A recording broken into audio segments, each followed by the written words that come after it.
Hi, my name's Alan Heselgrave, a poet living in Scarborough. Here's a poem called White Van Man.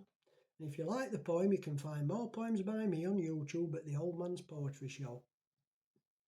This poem was written about being on call as a gas engineer, being called out in the snow at 1 o'clock in the morning to help an old lady whose heater had broken down.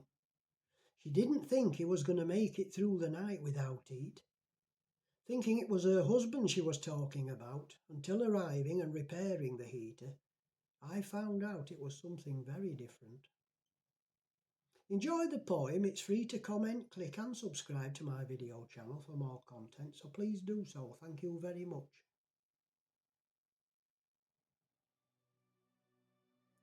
The White Van Man. In the stillness between duty and dawn, a man bears tools like pennants across the ice. The snow descends not with fury but insistence, each flake a silent bell, sounding over the van's loud hymn, the radio blaring a brittle joy as tyres whisper secrets to the slush. The world slides sideways, paths snake beneath boots heavy with resolve, and blue doors unanswering stand like mausoleums of unmet need. Wind combs the trees with ghost fingers, while cats curl like commas beneath lean-tos, and dogs, mute sentinels, watch from the broken mouths of sheds.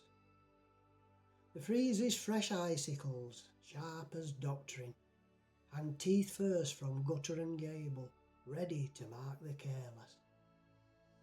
Yet the labour continues. The clock relinquishes the hour, but the phone begins to sing again in a dirge in minor key. Sleep is a fragile indulgence, a luxury for the uninvolved. Matchsticks hold back the heavy curtains of the eyes, and still the day refuses to die. The mind, fatigued, grinds its own axle, even as the body answers once more the other call of another hour of another need.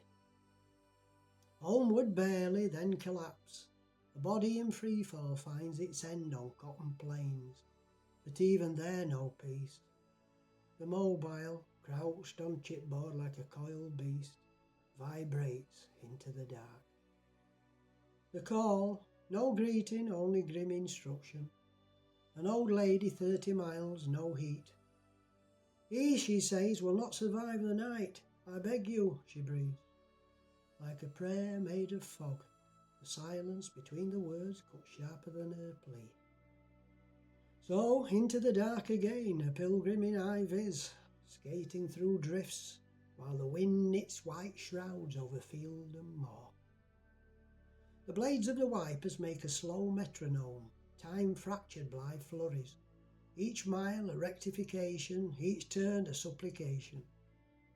At last a light, frail, flickering but certain. The path is a crucible, the door reluctant yields, and within, warmth, and more than warmth, welcome.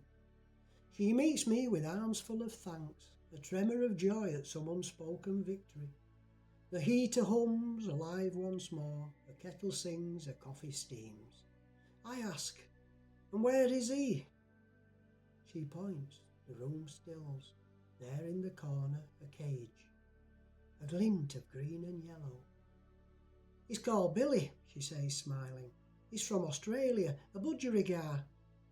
And suddenly the world is small again. Not cruel, not meaningless, but curious. A bird alive is sometimes all that matters.